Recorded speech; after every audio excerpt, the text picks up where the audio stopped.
John France has been dining at his pick for over 50 years, and it's considered a local institution. For a classic plate of spaghetti ladled with sauce and served in an old Italian row house, he recommends checking out Mrs. Robino's Italian restaurant.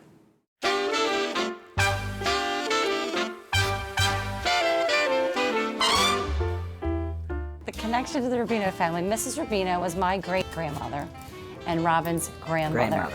1940, she started in her house, and she would cook, and you could smell the sauce. And there was a lot of immigrants that came. They would smell, and she said, well, come in, have some spaghetti. And then he told somebody, and then somebody else told him, and then there was a line forming. And then my grandfather bought the very first building for her, and that's how they started Mrs. Robino's.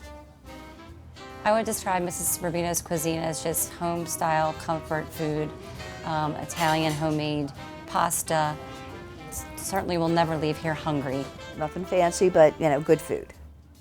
We have a lot of regulars. They started when they were teenagers, coming married and with their children, and now their children are coming with their children. I've been here that long to say it. I think that people continue to patronize Mrs. Robino's because it just is nostalgia for them. They've come here as a child, they come here with their families, they come here with their grandchildren, and it just makes them feel like they're still part of, being a kid again, or just brings the family memories back instantly when they come here. John, Mrs. Robino's has been open since the 1940s. Tell us why you picked it. Like you mentioned, I've been going there for over 50 years. It was one of the first places that my mother would take the family, my mother and father.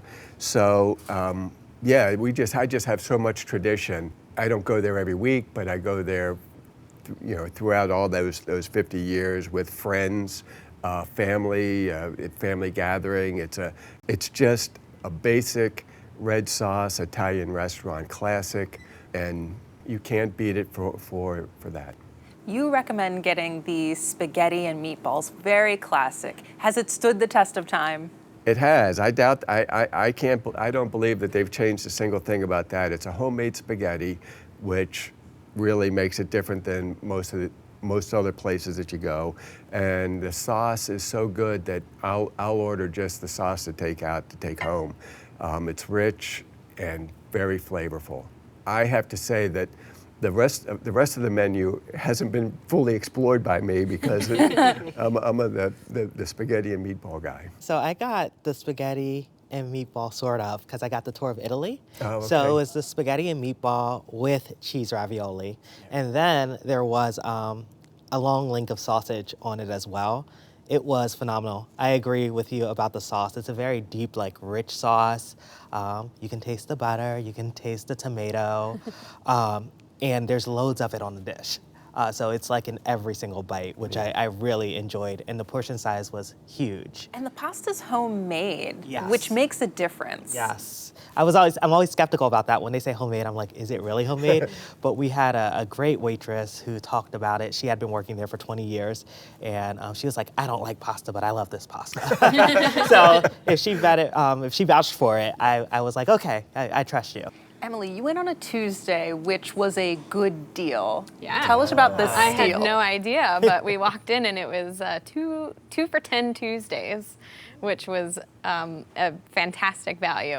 You could have an appetizer and an entree, or an entree and dessert for $10. And you started your meal with the wedding soup. Yes. The Italian wedding soup. Tell us about that. It was really good. I had had other Italian wedding soups before that were just okay, but this had an abundance of greens in it. The broth was really salty and delicious. So my father and I both had it, and we really liked the wedding soup. Geo, you also got the pepperoni pizza. Yes. How was it? That was phenomenal. So it was a thin crusted pizza that was super crispy. There was tons of pepperonis on top. And I asked the waitress, I said, what pizza? Because there were tons of options. I think there were 10 to 15 options for pizza. I said, what do people order the most? She was just like, pepperoni. She said to take it home, because we obviously had leftovers because it was an appetizer. And she said, put it in butter, make sure the butter's browned, and stick it in the oven. She said it's going to be the best pizza ever. So that's what I did when I got home. And Whoa. it was even better like the next day. So I really vouch for that dish. Yeah. Emily, you got a carafe of wine for the table. How was it? It was good, and you can't beat the value. I mean, it was a full carafe. It was much bigger than I thought it was going to be, and it was cheap. I think it was like $19, and we each got 2 glasses, maybe another half out of it. That is like very red sauce restaurant classic style, just to get the big carafe of wine. Did you get the red wine? Yeah, we got Some good table we got a wine. Pinot Noir. My dining partners are fans of Pinot Noir, so we had that. And yeah, I mean, between the 2 for $10, our $19 carafe of wine, we even ordered desserts. I think the total bill came to $60 for all of us, For all and for all of three? that, That's it was a good value. Yeah, amazing. I actually, on recommendation from the waitress, I got the sangria, which was really good. She said it was a white sangria with like a pink tint to it and lots of fruit in it. It was very sweet, but it was a very solid sangria. So I only ordered one because I was driving, but it was really good. I would have had more if I had somebody else with me.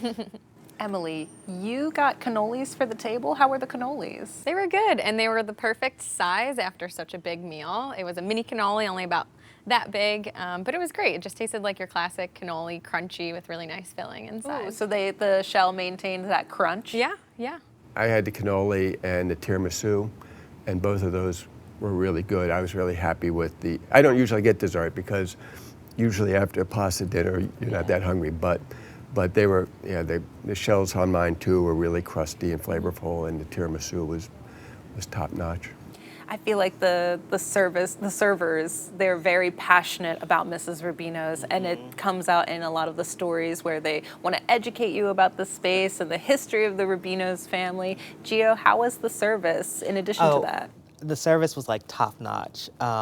We told her we don't come to Wilmington often, and she made tons of recommendations of things to do in the area. Apparently that day there was a Pirates Festival at the waterfront that she told us. Cool. She was like, we had Peg Leg Pete in here earlier, you need to go to the Pirates Festival. And what I liked is like her going around the dining room, there were a lot of people eating by themselves in addition to some larger parties, and it was like she knew everybody, and she was talking to them and she was making recommendations. So I really enjoyed our interactions with her, and it just made the meal even better because she was so friendly. Oh, it's a good place when there's a lot of regulars, but also celebrities like Peg Leg Pete. Yeah, like when Peg he Leg shows Pete. up. Yeah. Emily, how did you find the service? It was great. They really made you feel like you were part of the family. Yes. And it is really a family restaurant, and you can tell by all the pictures on the walls. That was my Yes. favorite part. Yes. We were just sitting there looking at old wedding photos and newspaper clippings from when the restaurant opened in the 40s, and I think that just added a lot of charm to the place. John, Mrs. Robino's is your pick. Sum it up for us. Excellent, classic Southern Italian dinners at a reasonable price. Emily, sum up your experience at Mrs. Robino's. Warm and friendly atmosphere, feels like you're eating in grandmom's living room. Geo, sum it up for us. I would say homemade Italian at its best and worth the trip to Wilmington. Try it for yourself at Mrs. Robino's Italian Restaurant, located at 520 North Union Street in Wilmington, 302-652-9223. They're open for lunch and dinner 7 days a week, and the average tab per person without drinks is $25.